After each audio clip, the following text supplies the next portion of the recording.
Isang pinagpalang araw po muli sa inyong lahat, mga minamahal na mga kaibigan at mga kapatid dito po sa Facebook Live at sa YouTube. Kumusta po kayong lahat? Purihin ang ating Panginoon sa magandang pagkakataong itong muli na pinagkaloob niya sa bawat sa atin ang tayo ay makapakinig ng mensahe ng pag-asa mula sa ating Panginoong Diyos. Welcome po kayong lahat dito sa ating programa, ang The Message of Hope. Ito po ang inyong lingkod, Yudy Malabanan. Sa inyo muli ay nagpapaabot ng isang pagbati kasama ng aking pamilya. Nanaway kayo ay nasa mabuting kalagayan at patuloy na nakakatanggap ng pagpapala mula sa ating Panginoon na hindi lamang sa material, kundi ganun din sa pang-espiritual. At nandito po ako muli, handa sa inyo maglingkod.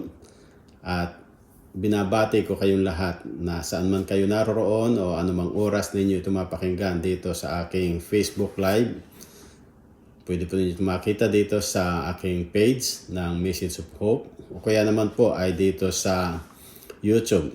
Type nyo lang po ang aking pangalan o kaya ang The Message of Hope by Yudy Malabanan at makikita po ninyo doon yung mga iba't ibang mga topics na aking naipagkaloob na ng mga nakalipas nating pag-aaral. At doon po sa YouTube ay pwede po kayo mag-subscribe.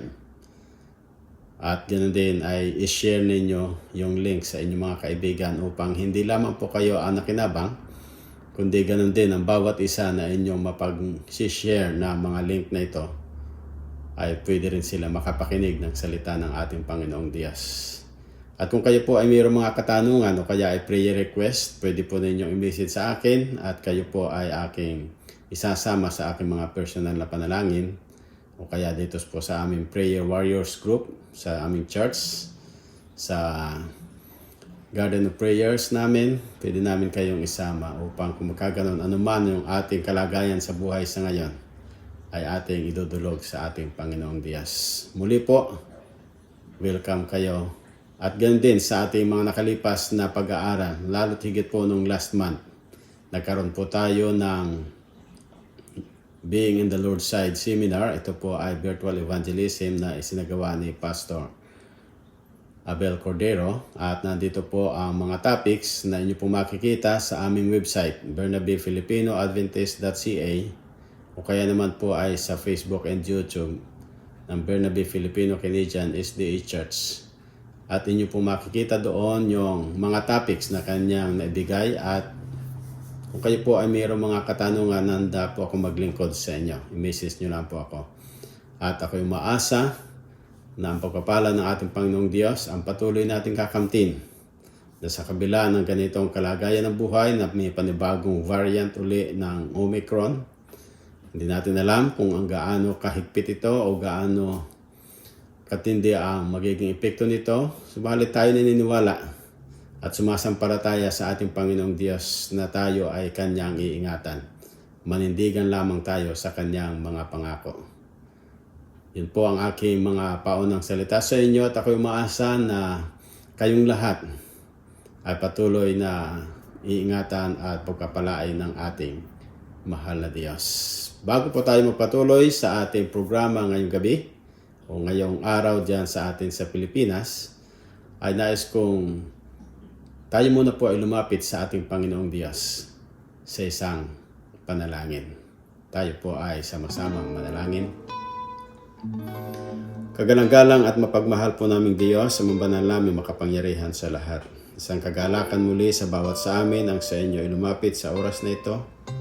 At patuloy na magpasalamat sa inyong pag-iingat sa amin, pagkakaloob ng buhay at lakas, at sa inyong kabutihan, na kami ay patuloy ninyong pinapatnubayan na makapakinig ng inyong mensahe ng pag-asa. Aking dalangin, mahal na Diyos, ng aking mga tagapakinig dito sa Facebook Live at sa YouTube, anumang oras nila ito mapakinggan, ang inyong biyaya at pagpapala nawa ang siya nilang kamtin at ang mensahe mula sa inyo ang sinaming tanggaping sama-sama, maging mga tawagin ninyo kaming mga tapat na mga anak na inyong binigyan ng pangako na hindi lamang dito mamumuhay sama-sama ng aming pamilya, kundi ganoon din sa buhay na walang hanggan. Pagpalain ng aming pag-aaral sa oras na ito pong aking dalangin sa mahal na pangalan ng aming Panginoong Hesus. Amen. Muli po mga minamahal na mga kaibigan at mga kapatid, welcome po dito sa ating programa, The Message of Hope. Ito po ang inyong lingkod, TUD Malabanan. Noon po nakalipas na isang linggo ay atin pong pinag-aralan ang may kinalaman sa Keys to Family Unity o ang mga susi upang ang ating pamilya ay magkaroon ng pagkakaisa. At ito po ang, gaya nga po ng nabanggit ko sa inyo ng mga nakalipas, ay napakagandang pag-usapan natin yung mga usaping pang-pamilya o pang-sambahayan sa ating pag-aaral upang ang ating minimithi na tayo masaya at maligaya bilang isang pamilya dito sa lupa ay ganun din sa langit na bayan ay sama-sama tayo doong masaya. At nandito po yung mga kasagutan doon sa tanong na what are the keys to family unity? Ito po ay ilan lamang sa mga susi na aking naibigay sa inyo. Christ is the center of the home, becoming one through His love, living the love with commitment, parent and child commitment, sibling commitment, family commitment, marital commitment. At ito po ay mga ibinigay kong mga payo o mga susi upang maging matagumpay ang ating pamilya. At bilang karagdagan po dito, sapagkat medyo malawak po yung pag-aaral na ito, nais kong specified sa atin yung mga magandang payo na ito na kung saan ay napakaganda na makita sa ating pamilya. Kaya nga't ang ating pag-aaral sa ngayon ay aking pinamagatan na Good Advices for Families. Ang mga mabubuting payo para sa mga pamilya. Ako po ay nag-research sa internet at mayroon po ako nakita na isang website na makakatulong sa atin tungkol dito sa usaping pampamilya. At yun po ang nais kong ibigay sa inyo na mga payong ito mula sa salita ng ating Panginoong Diyos. Na mapansin ninyo po dito sa pagsasalarawan, mga advice na ito, kasama ng isang pamilya na sila'y masaya na napapaloob sa banal na kasulatan, sa bukas na banal na kasulatan o bukas na Biblia. At kung ating titingnan po doon sa aklat ng mga kawikaan, ay nandito po ang mga mayayamang mga payo sa relasyon ng mga pangsambahayan o pangpamilya. Kaya nga po kung ating titingnan na ating babalik-aralan yung ating mga pag-aaral sa mga nakalipas. At ganoon din dito sa aklat ng kawikaan ay punong-puno ito ng mga payo upang ang ugnayan ng mag-asawa at ng magulang at mga anak ay maging maayos sa pamagitan ng ganitong pamaraan na kung saan ay napakaganda na makita sa pag-aasawa ang katapatan, ang mga mabubuting relasyon at ang pag-uugali. At ganun naman sa relasyon ng magulang at sa mga anak ay ang pagiging magulang at yung edukasyon o pag-aaral ng kanilang mga anak. Kaya nga po dito ating titingnan sa mga payong ito ang kabutihan ng ating Panginoong Diyos bilang tayo ay isang pamilya. At sa mga payong ito napakahalaga na ating pagtuunan ng pansin. Ano nga ba ang aking magagawa bilang kabahagi ng aking pamilya? Maging relasyon ko sa aking mga magulang o maging relasyon ko sa aking mga anak. At ganoon din, relasyon ko sa mga kapatid. Ano yung ating magagawa? Tingnan po natin yung una, yung relasyon doon sa pag-aasawa. At nandito po yung pagtatalaga, being faithful to one another. Pag-aralan po natin nung last week yung commitment ng bawat mag-asawa. They need to be faithful to each other. And there is a text in Proverbs 5:3-4 that it says, for the lips of the adulterous woman, drip honey. O kaya naman po ay sa Tagalog ay sapagkat ang mga labi ng mga masasamang babae o yung mga nangangaliwang babae, sabi dito, ang mga labi nila ay tumutulo ng pulot at ang kanyang bibig ay katulad ng madulas kaysa langis. Ngunit ang kanyang huling wakas ay mapait kaysa ahinho o anuman na yung dito sa gal. Okay? Sabi dito, mapait pa kaysa dito. O matalas na parang tabak na may talim sa magkabila. Pansinin po natin dito yung pagsasalarawan ni Haring Solomon doon sa adulterous woman. Na isinahalin tulad niya na ito ay nagdudulot ng hindi mabuting bagay. Hindi lamang po ito sa adulterous woman, kundi ganon din sa adulterous man. O kung sino man yung mga nangangaliwa o nakikiapid. Kaya nga po, ang sabi po dito, sinasalarawan ni Haring Solomon na ito'y hindi magdudulot ng mabuting kawakasan. Kaya nga't kung atin titingnan, ang mga makadiyos na tao ay inilaan o kung di pa nag-aasawa at iniingatan kung sila ay may asawa na, ay ganun ang kaniyang pinakamalalim na pagmamahal at sexual na pakipag-ugnayan sa pag-aasawa. Kung kaya nga't dito po mapansin natin sa chapter 5 ng Aklat ng Kawikaan, ang mga 5 bagay o ang mga mapait dito sa Kawikaan 5, chapter 5. Inilalarawan po dito ang mapait na resulta ng mga bawal o hindi mabuting relasyon pang-sexualidad. At dito po tayo ay lumalagay sa mga panganib nito na di magkaroon ng buhay na walang hanggan. Kung ating papansinin po doon sa verse 5 ng chapter 5. Tapos yung kakulangan ng pagtatalaga ay nagdudulot ng mahinang relasyon doon sa verse 6. At doon sa verses 11 to 14, makikita po natin dito na nagdadala ito ng pagsisisi at kasawian sa buhay. So mapapansin po natin dito mga minamahal na mga kapatid, yung mga payo ni Haring Solomon ay ikalulugod ng bawat isa kung ano yung relasyon nila sa isa't isa. Katulad ng husband and wife or to our youth.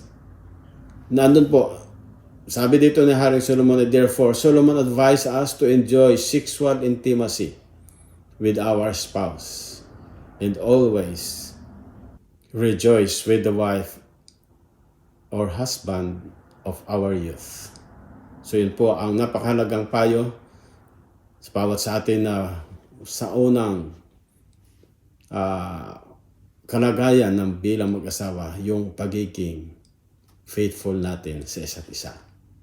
Pangalawa po, sa mga relasyon natin o relationships, hindi lamang po sa mag-asawa, kundi ganun din naman sa bawat isa.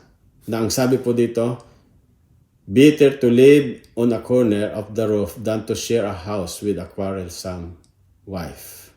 Ano po ang sinasabi? Mas lalong maigi daw po ang tumahan sa sulok ng bubungan kaysa sa palatalong babae o maluwang na bahay.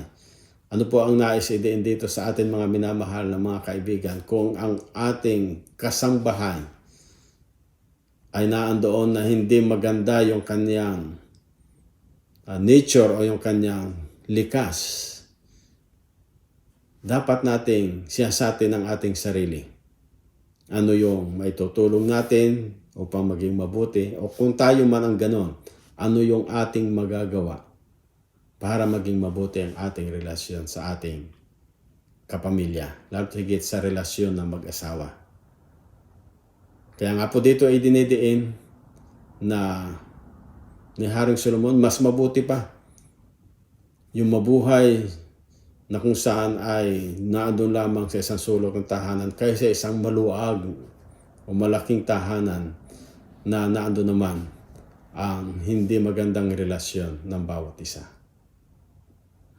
Sabi nga po dito sa pagpapatuloy, living on the roof o yung mga nabubuhay sa bubong. Ang aklat ng Kawikaan ay puno ng mga hyperboles o mga katawagan, ang sabi dito, na gaya nito na nagpapasigla sa atin ng lagyan ng katalusan o pampatawa ang ating relasyon. O kaya naman yung humor.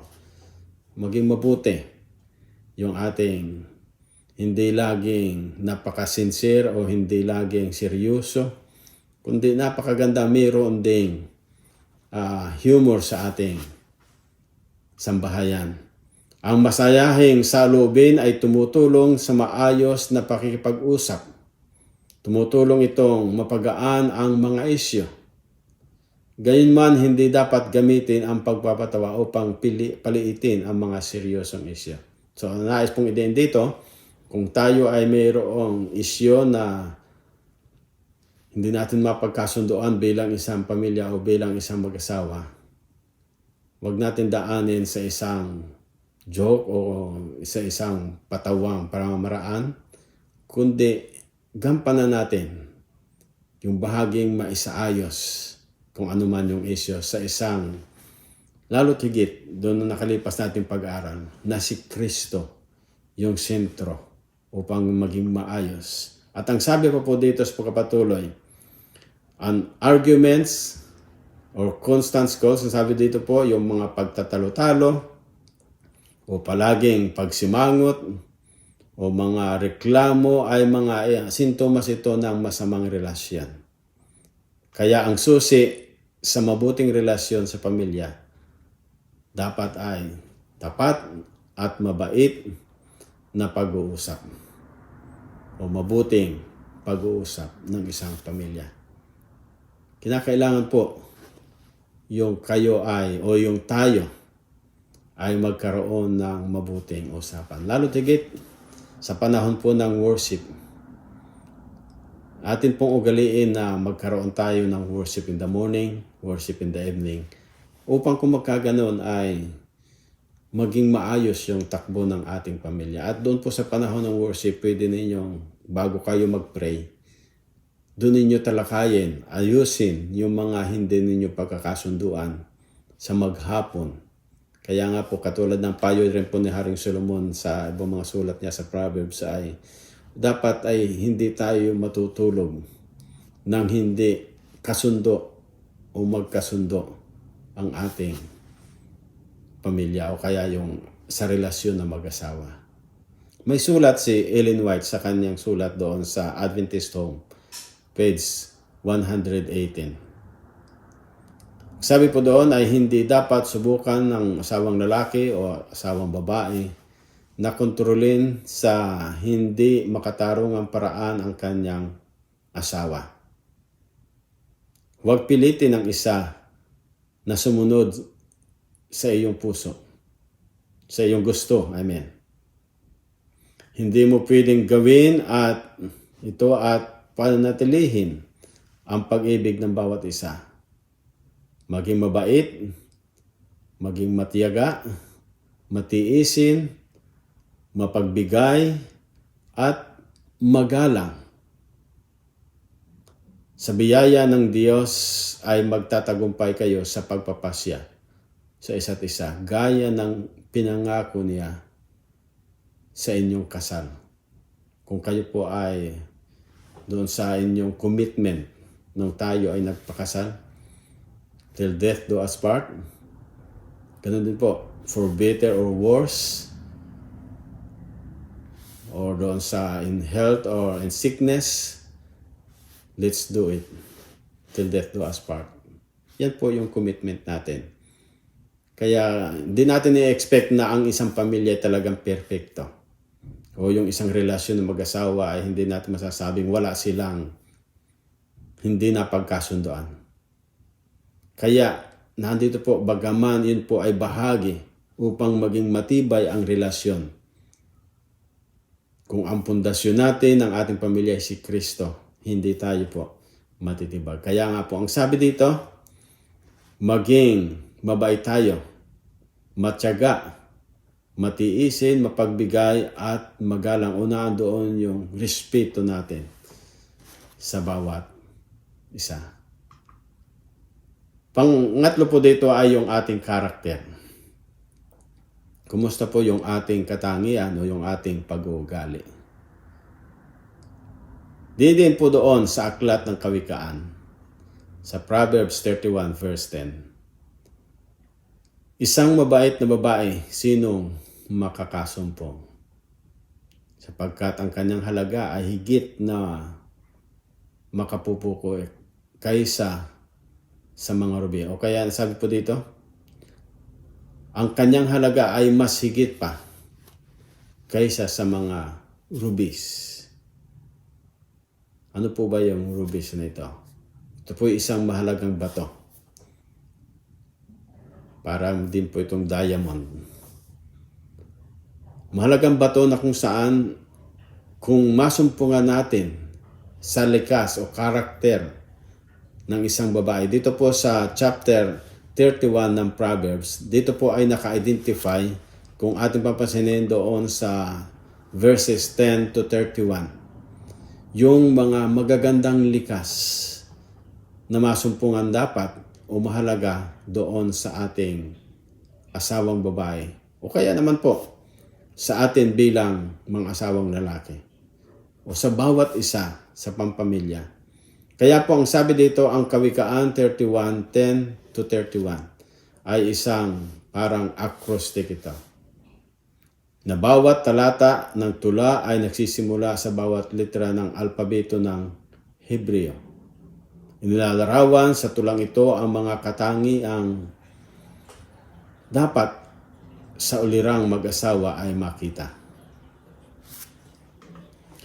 Ang bilang ng mga katangian ng asawa ay sobrang marami. Ang pangunahing ideya ay hindi para tugunin ang mga iyon, kundi upang gawin ang pinakamainam natin sa lahat ng bagay. Na ito po ay mapapansin natin, makikita natin doon sa Ecclesiastes chapter 9 verse 10 or Colossians chapter 3 verse 23. Yung mga prinsipyo pong ito. Kaya nga po dito ay dinidiin sa atin ang mga bagay na ito na we are encouraging everyone to develop the character of the wife, which are trustworthiness, kindness, industrious, faithfulness, compassion, and reliability. Sumapansin po natin dito mga minamahal na mga kaibigan, mga kapatid, ang mga susi na ito. Yung tayo mga mapagkakatiwalaan, mabait, masipag, yung ating pagtatalaga ay nandoon, yung ating habag, at nandoon yung tayo'y pwedeng sandigan ng ating pamilya. Kung ito po mga likas na ito, mga susi na makikita natin sa ating sambahayan, napakaganda po na ipamuhay natin ito. Sapagkat katulad nga po ng isang katanungan ni Haring Solomon ay, who can find a virtuous wife? Sino makakasumpong ng isang mahalagang asawang babae? Na siya ay mas higit pa kaysa sa mga rubi. Nawa mga minamahal na mga kaibigan, yung likas na ito ay makita sa bawat isa sa atin bilang magulang ng ating mga anak. At pang-apat po dito ay yung pagiging magulang natin, yung parenthood natin, parenthood. Na masumpong po natin doon sa Proverbs 14 verse 26. Sa pagkatakot sa Panginoon ay may matibay na pagkakatiwala at ang kanyang mga anak ay magkakaroon ng dakong kanlungan. So napakaganda po dito, yung tayo mayroong likas ng pagkatakot o the fear of the Lord. Sa ibang mga talata nga po ay the fear of the Lord is the beginning of wisdom. Pero sa ating usaping pampamilya, whoever fears the Lord has a secure fortress. Meron pong matibay na sandigan kung tayo, yung ating mga magulang, ay may pagkatakot sa ating Panginoong Diyos. Kami po bilang isang pamilya, kami nagpapasalamat sapagkat habang kami lumalaki noon, naalala ko si tatay, na alas 5 pa lang gusto na niyang pumunta sa bundok. Napakasipag. Subalit bago siya pumunta doon, aawit muna siya. Gigisingin niya kaming isa-isa. Kakaroon kami ng morning watch, kung tawagin namin. Morning watch, morning devotional. At palibas ay napakadilim pa. Minsan, kadalasan ay pagkalipas namin morning watch, kami bumabalik muli sa tulugan. Sapagkat napakaaga pa. Pero si tatay, magsisimula na siyang maglakad patungo doon sa bundok. Kasi ang prinsipyo niya, mas maganda na mas maaga na pumunta ka sa isang lugar sapagkat mas marami kang magagawa. Lalo tigit siya bilang siya nagbubukid. Yung ibang mga katao, sabi niya, sila pumupunta ng mga bandang alas 9, tapos na, mainit na ang araw. Ay siya, pagsikat ng araw, naandun na siya sa bundok.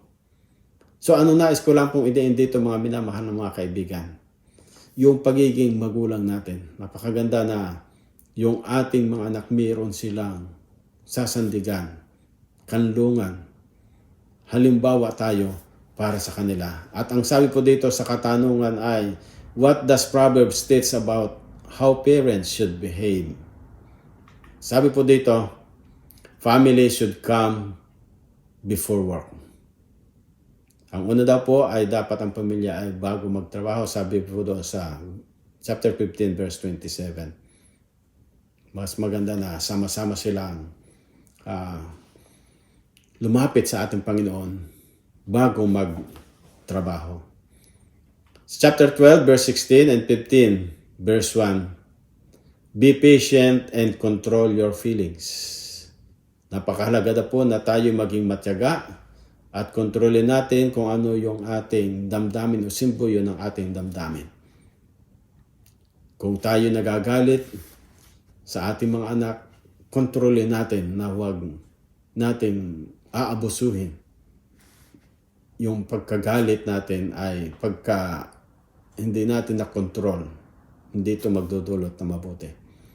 Kaya sabi po dito sa pagkapatuloy, discipline your children without any abuse of authority. Sa chapter 16 verse 6 ng Proverbs. Napakahalaga po dito na disiplinahin daw po natin yung ating mga anak. Pero wag natin aabusuhin kung ano yung mayroon tayong kapangyarihan bilang isang magulang. Napakahalaga po na ang pagdisiplina sa ating mga anak ay nandun pinapakita natin yung ating pag-ibig. Be faithful and respect your spouse. Chapter 5 verse 18. Kinakailangan po yung maging tapat tayo at igalang natin yung ating asawa. At pangtapos dito, follow Jesus and be governed by God's word and love. Kinakailangan daw po na tayo ay sumunod sa mga yapak ng ating Panginoong Hesus. At siyang maging gabay natin ay yung mga salita ng Diyos sa atin na mayroong pag-ibig. Kaya nga po napakahalaga ang mga bagay nito. Bilang isang magulang, tandaan po natin yung mga tinuturong ito ni Haring Solomon na sa kanyang karanasan ay kanyang ibinigay sa atin ang mga salitang ito sa patnubay ng ating Panginoong Diyos. At ang sabi pa po dito, wise spouses and parents, seek God's help to make the right decision. Nandito po ang isang matalinong mga asawa at magulang ay nagpapatulong sa Diyos upang makagawa sila ng mga tamang desisyon. Sa paanong pamaraan? Prayer. Napakahalaga po ng panalangin. At panghuli na nais kong ibigay sa atin ay yung edukasyon.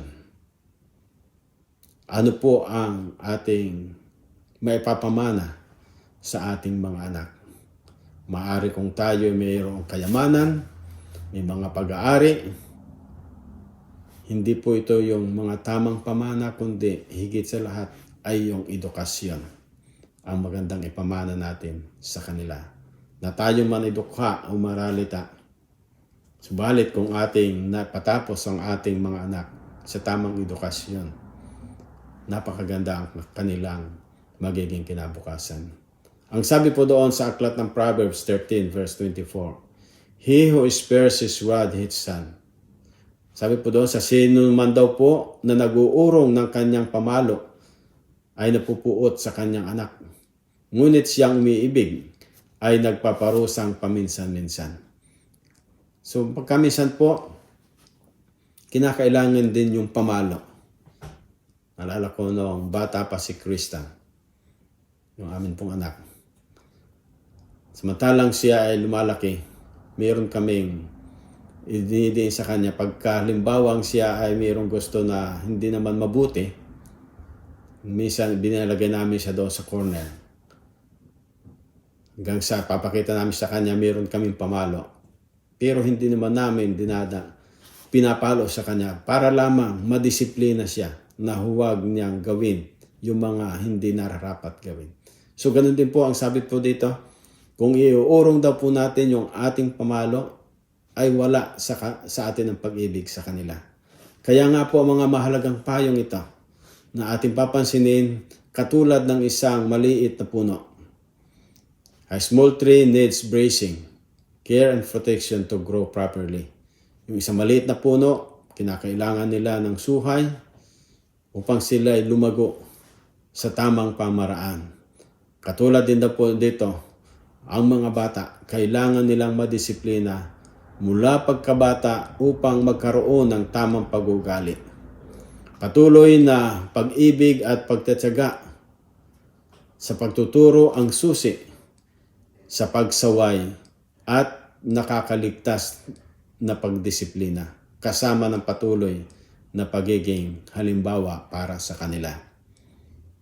At ang sabi po doon sa pagpapatuloy, sa apekto ng kasalanan. Apektado po ng kasalanan ang mga magulang at mga anak. Kaya nga, mahalagang humingi ng gabay at kapangyarihan sa Diyos upang turuan at gabayan sila tungo kay Kristo.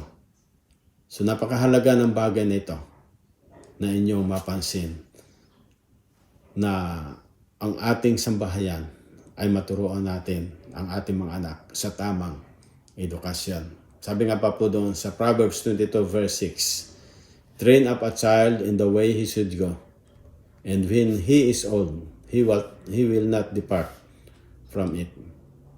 Napakaganda po na ating sikapin na ganon.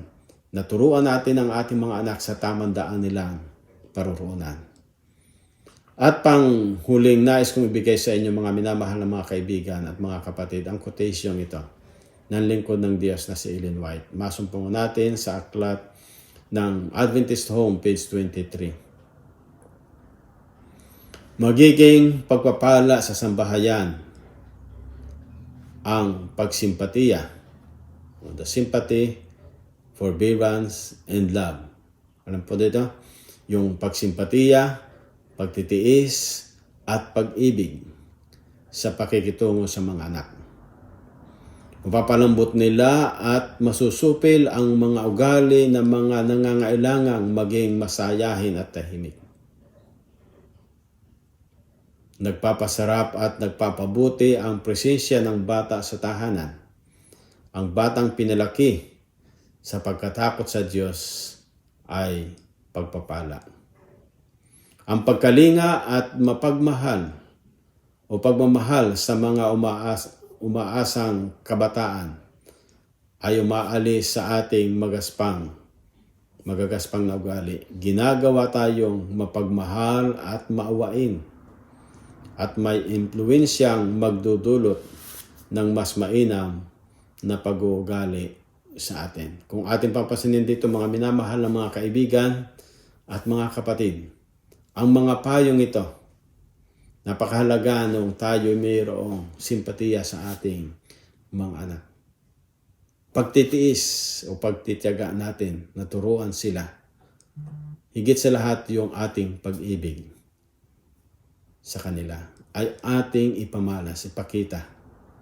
At ang sabi po dito ng talata o ng quotation, ang isang bata o ang isang kabataan na sila ay nahubog sa pagkatakot sa ating Panginoong Diyos.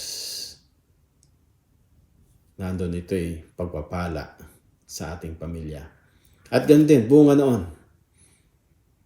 Hindi lamang sila pagpapala sa ating pamilya, kundi pagpapala sila sa kanyang iglesia o sa iglesia ng ating Panginoong Diyos. Sa church na ating pinaglilingkuran o saan man tayo kabilang.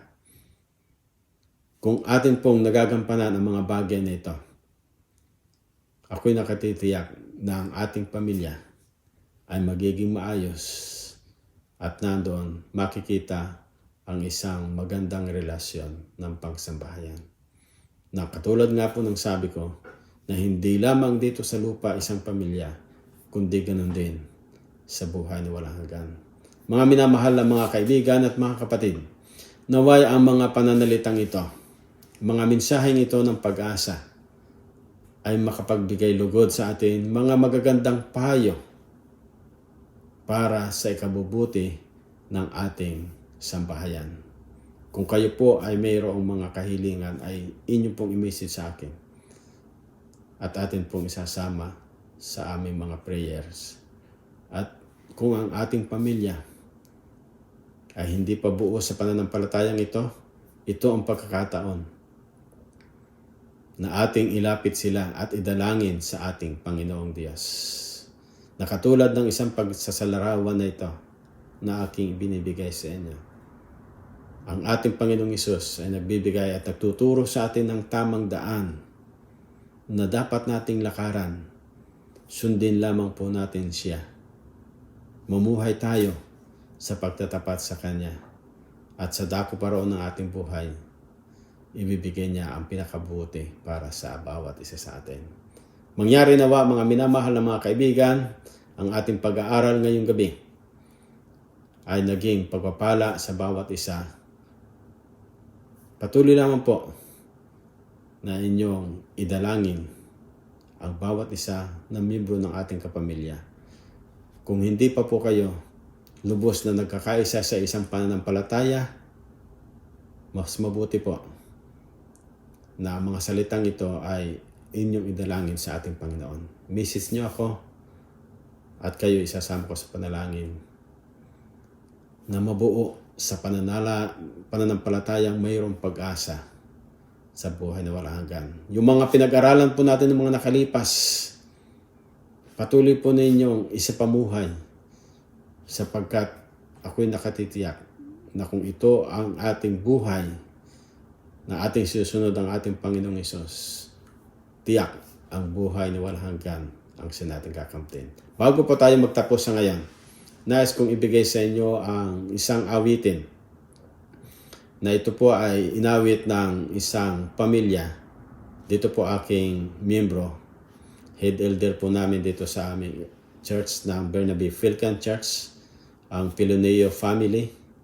Sila po ay isang pamilya na halimbawa rin sa aming iglesia na masaya sila, buo sa isang pananampalataya at naglilikod silang sama-sama at may talento ng pag-awit.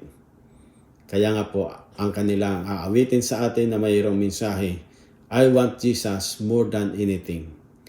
The lyrics of the song, I want Jesus in my life more than anything the world can offer me, for I know that He alone can satisfy, and so on. Maganda po yung mga lyrics ng awit. Pakinggan po natin at ipamuhay ang mensaheng ito. Makinig po tayo. sa kanilang awitin.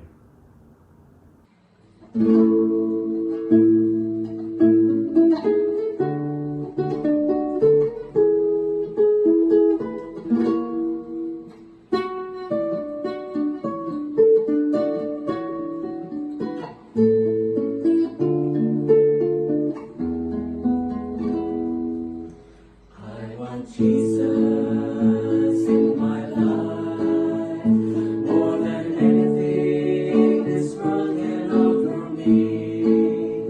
For I know that He alone can satisfy.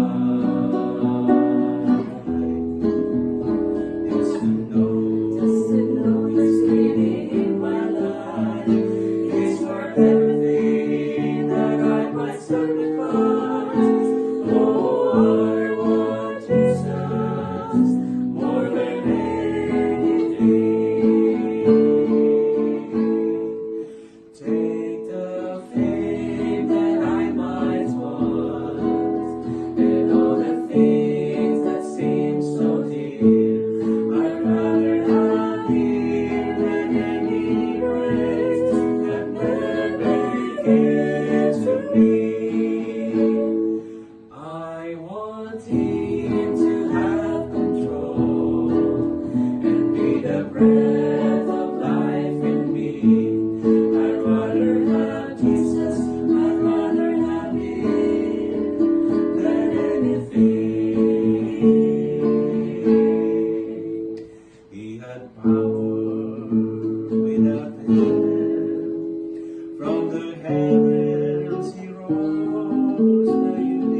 Just for me He suffered, oh what a price to pay.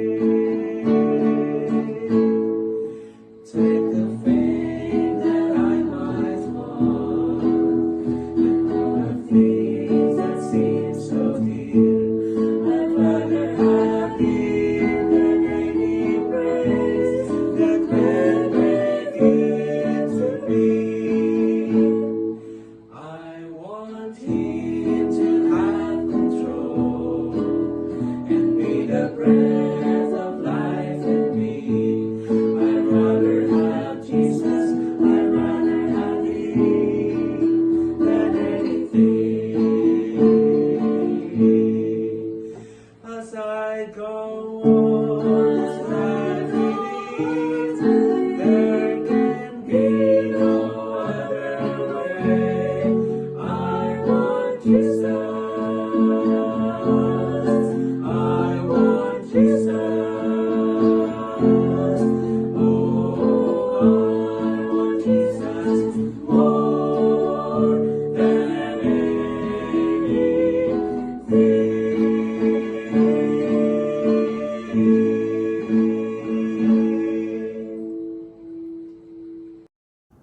Maraming salamat sa inyo, Brother Oscar, Sister Mayet, at sa inyong mga kapamilya, kay Christian, kay Regina, and also to Jiska.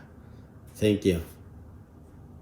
At ako'y umaasa mga minamahal na mga kaibigan na ang mga mensaheng ito ng awit at mensahe ng talata o pag-aaral natin na ating nasumpungan ngayon ay nakapagbigay inspirasyon sa bawat sa atin at kalulatian sa ating Panginoong Diyos. Bago po tayo magtapos, ako'y nagre-request sa inyo na saan man kayo naroroon, tayo po ay sumandaling yumuko at tayo po ay lalapit sa ating Panginoon sa isang panalangin. Kagalang-galang at dakila po naming Diyos, ang mabanal namin makapangyarihan sa lahat, isang kagalakan muli sa bawat sa amin na sa pagkakataong ito, kami ay lumapit sa inyo at makapag-aral ng inyong salita. Aming dalangin, mahal na Diyos, naway ang aming mga napag-aralan sa ngayon, na nandito ang lubos na aming pagtatalaga bilang mag-asawa, Napakahalaga rin po yung ang aming relasyon ay maging maayos at mabuti. Hindi lamang relasyon sa amin bilang mag-asawa, kundi ganun din relasyon bilang kami mga magulang sa aming mga anak.